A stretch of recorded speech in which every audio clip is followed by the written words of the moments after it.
YouTube, what's up? It's your boy Sean here again.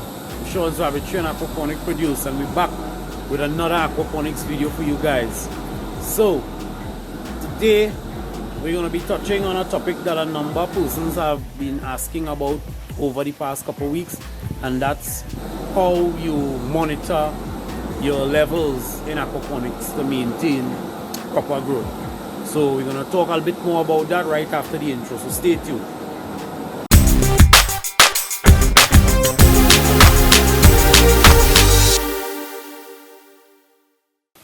Okay guys, so today in the aquaponics we're talking about the monitoring of your system. For those of you who are new to aquaponics, you're just getting into it, in past videos we would have discussed the way aquaponics works, you know, with that breaking down of the ammonia from the fish waste being converted by beneficial bacteria into a more usable form of nitrogen, like nitrates, which the plants absorb, and as a result they clean the water for the fish. And that entire process takes place within your system, and there are some things that you need to monitor to ensure that that symbiotic relationship between the fish, the plants and the bacteria continues to function properly. Some of the things that you're going to need to monitor in your aquaponic system are your pH, your ammonia level, your nitrite level, your nitrate level, and your temperature. Now, first, temperature, especially here in the tropics, can become an issue. So it's important to monitor the temperature of your water, especially if you're growing things like lettuce and Swiss chard, all those leafy greens. They tend to want a cool root zone. If you're growing lettuce, especially in an aquaponic system where the water temperature rises too high above the 20s, you tend to get bolting in your lettuce and you experience really poor growth as well. So you want to maintain your water temperature. Outside of installing a chiller in your system to cool the water, obviously you can employ some other methods, like for instance in cases where you have fish tanks, you can cover your fish tank to prevent direct sunlight from hitting the water. I mean, in any case your fish tank should be covered, because if you don't, then that sunlight hitting that nutrient rich water is going to cause a lot of algae to grow in your fish tank, and you don't want that. As well as in your grow beds, if it's a raft bed, you want to make sure that the majority of the surface of that water is covered so that no direct sunlight hits that. Yes, we're talking about temperature. The systems that suffer mostly from temperature problems are usually the NFT systems, like the one behind me here, those that utilize the PVC pipes. A lot of people favor those systems because that's what you see commonly on YouTube, people designing all sorts of fancy PVC A-frames and things like that. What's important to note, if you live in the Caribbean, especially here in Trinidad and Tobago where it gets really hot, those pipes absorb a lot of the heat from the sun, and in the nutrient film technique, it's just a thin body of water running through that pipe there. So as that water flows through, it takes all the heat from the pipe. That heat is transferred to the entire system. So most of the times when you hear persons have problems with temperature in the system, I'm willing to bet that it's a nutrient film technique system, whether it's aquaponics or hydroponics. And more so in hydroponics because they usually have a smaller reservoir than we would in an aquaponic system. So they usually have problems keeping their temperature down because that small body of water is being heated up as it passes through these pipes, which take all that heat from the sun. So if you're here in the tropics, I definitely recommend, if you're just getting into aquaponics, I recommend that you start with a media bed system like this. Okay, so media beds that you can use all types of media, but we use gravel because it's readily available here and it's relatively cheap. So this is the safest bet for you if you're new to aquaponics, as well as if you want to avoid that temperature issue. Go with a media bed system. Okay, so all the other levels that you need to monitor pH, ammonia, nitrite, nitrate, you're going to need to use a water testing kit. There are electronic testers. I see them selling online. Most of those testers, if you're buying those testers, keep in mind that from time to time they're going to need to be recalibrated because you're going to eventually be getting incorrect readings. The best option, I believe, is to purchase a water testing kit. This is our freshwater testing kit, API water freshwater testing kit. This is probably the most common test kit that's used in aquaponics, and you have all the tests in this kit. Let me just show you. So this is the one that I'm using. This is a brand new one that hasn't been opened as yet. This is the one that's currently in use. You can see it comes with 4 glass vials that you use for doing the 4 major tests. Then you have all these bottles that come with instructions. Comes with a booklet that gives you all the instructions on how to do all the various tests. So you can read that at your own convenience. As well as to the back of the booklet here, you have the chart that you use to acquire your readings. So when you mix your solution, it usually changes to different colors, and you'll match those colors up against this chart to get the reading. Right, I'll give you a little example of that in a while. So in this kit we have one bottle that we use to test pH. There's a bottle here for high pH, which we don't really use in aquaponics. We have 2 bottles that are used to test ammonia levels. We have 1 bottle here that's used to test your nitrite level, and then we have 2 bottles that are used to test your nitrate level. People tend to mix up these 2 words, nitrite and nitrate. They are quite similar. They're both forms of nitrogen, but they're not the same. In an aquaponic system, the ammonia is converted by the beneficial bacteria firstly into nitrite, and then another form of bacteria will convert the nitrite to nitrates, and the nitrates are primarily what the plants utilize. So remember that, don't mix up these 2. Okay, now I'm going to do one of the tests for you. I'll do the pH because that's the simplest one, just to give you guys an example. Okay guys, so the test kit comes with these vials that you use for testing. I don't know if you can see that right. If you see there, you will notice that there's a white line here. That's your water fill level. See it marked? I don't know if you can see that there. It's marked 5 ml. Okay, so that's your fill line. So you're going to fill your water from your system to this line, and then you're going to add the droplets.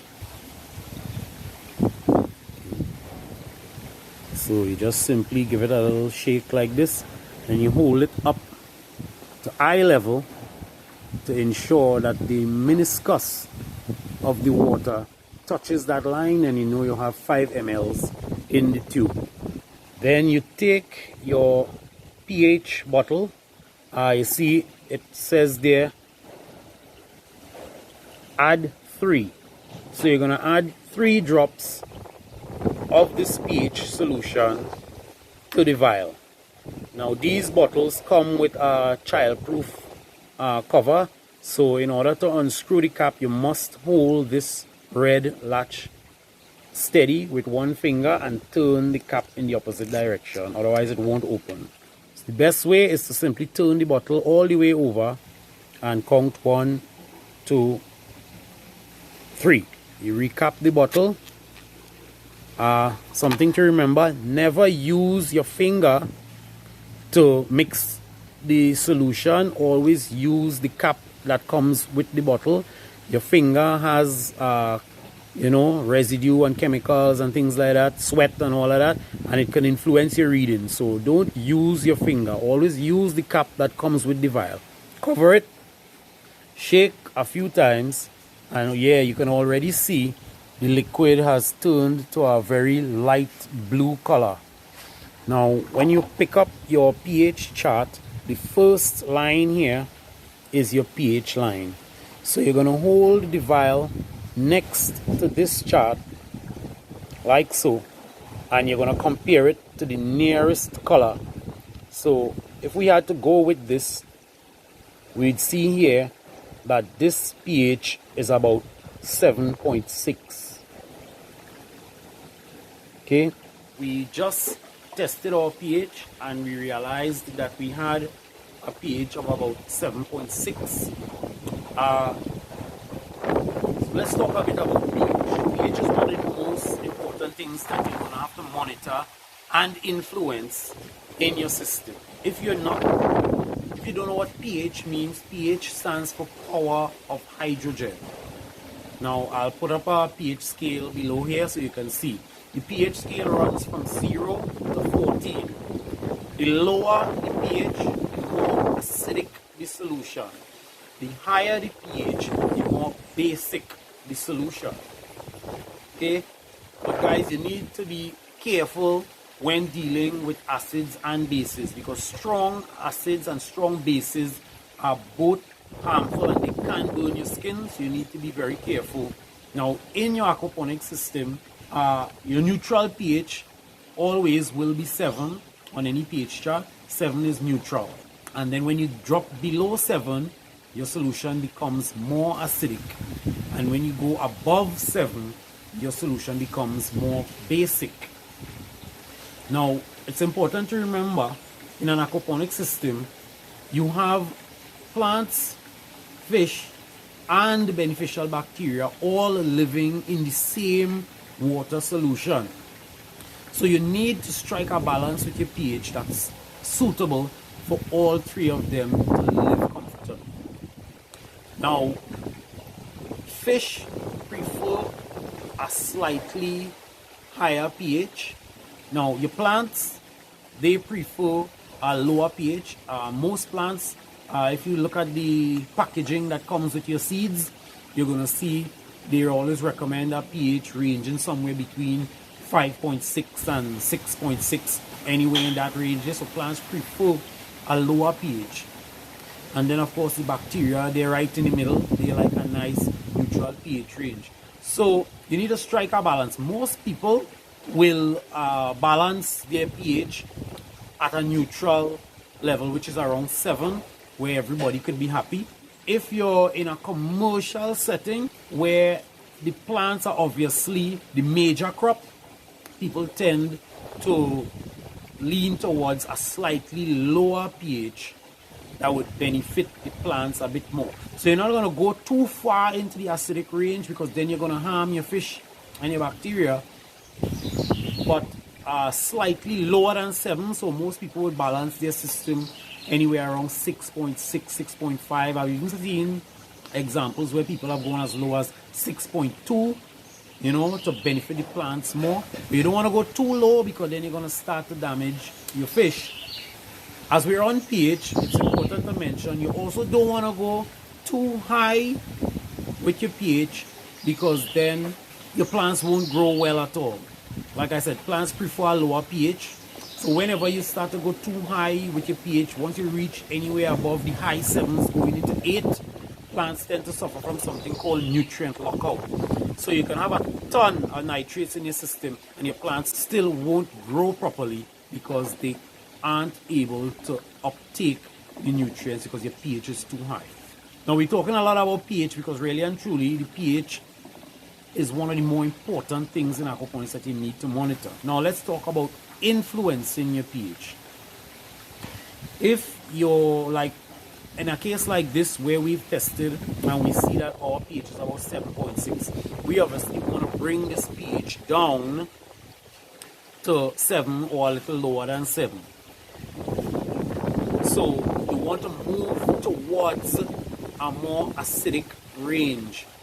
So you can lower your pH by adding some form of acid to your system. Hydroponics and aquaponics stores, they usually sell some very weak acids like phosphoric acid that we use to lower our pH. There are some brand name products like pH up and pH down that you can purchase. Just be mindful that some of them are intended primarily for hydroponics, and in an aquaponic system you have to be mindful that there are fish living in the system as well. So make sure anything you're purchasing is safe to use for fish. So the safer thing is just to simply buy the weaker acids like phosphoric acid. At home, a commonly used acid in the home as a cleaning agent is muriatic acid. You can also use a bit of muriatic acid. The most important thing to remember when influencing your pH is that you don't want any sudden and big swings in pH, because then you're going to damage both fish, plants and bacteria. When lowering or raising your pH, always do it at a gradual pace. So you're not going to buy a whole bottle of muriatic acid and pour it into your system to drop your pH. No, you're going to add a few tablespoons, test your water again later, then add a few more tablespoons, then test again. It's a gradual process. No sudden pH swings. Now, when it comes to raising your pH, let's say the pH in your system has dropped too low. And let's say it's around 6 and you want to bring it back up to about 6.5 or 6.6, then you need to add a base. Okay, the most common bases that people add are potassium hydroxide, calcium hydroxide. There are a couple others, but those are the two most common ones.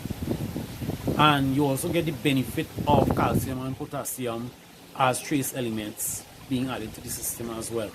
But like I said, it's the same with those. You add a little, monitor the pH over a couple hours, add a little more.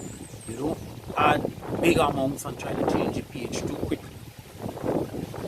Now, since we're talking about pH, it's also worth mentioning that the reason why you need to influence your pH at times, especially in an upward direction, because we know that beneficial bacteria break down the ammonia into nitrite and then into nitrates, but there's a lot of other things going on in the background there. That's just the surface. One of the byproducts of that nitrification process is the production of nitric acid. And what did we say acids do? Acids lower the pH of your system. So the natural process of nitrification over time is going to lower the pH level of your system. That's why it's important to monitor your pH from time to time, because the older your system is, you're going to find from time to time you need to buffer your pH up, because that natural process and that byproduct of nitric acid being added to the system naturally lowers your pH, and you have to buffer it upward to bring it back into an acceptable range every so often. We spend most of the time talking about pH. The other things are also important, like ammonia levels. You need to monitor your ammonia levels because a buildup of ammonia in your system will kill all your fish. That's why when you were growing up, when you had fish in an aquarium, it was important for you to change the water or change a part of that volume every so often. That was to flush out some of the ammonia that's created when fish consume feed and they release waste into the water. So you need to monitor your ammonia levels. Now, in new aquaponic systems, especially primarily in new systems, the Nitrite level also needs to be monitored very early on, because remember, when you're just starting out, your fish are going to be producing ammonia, which is going to be broken down into nitrite, and high levels of nitrite will also kill your fish. So you need to monitor your nitrite levels as well, and then the nitrites will be converted into nitrates, and high nitrate levels are to an extent harmless to fish unless they are extremely high, but you won't get an extremely high, or you shouldn't get an extremely high nitrate level in an aquaponic system, because you have the plants that are going to be constantly consuming those nitrates and keeping the levels down. Your main issue with nitrates are in straight aquaculture systems where you're just rearing fish for growth. That's why most times they have to change out the volume of the water. That's to keep that nitrate level down, because extremely high nitrate levels tend to give the fish a somewhat muddy taste. So we don't want to complicate this too much more. We are going to follow up in a subsequent video and talk a bit more about the nitrification process, especially the cycling of your system and the building up of that bacteria colony to enable the aquaponic system to work properly.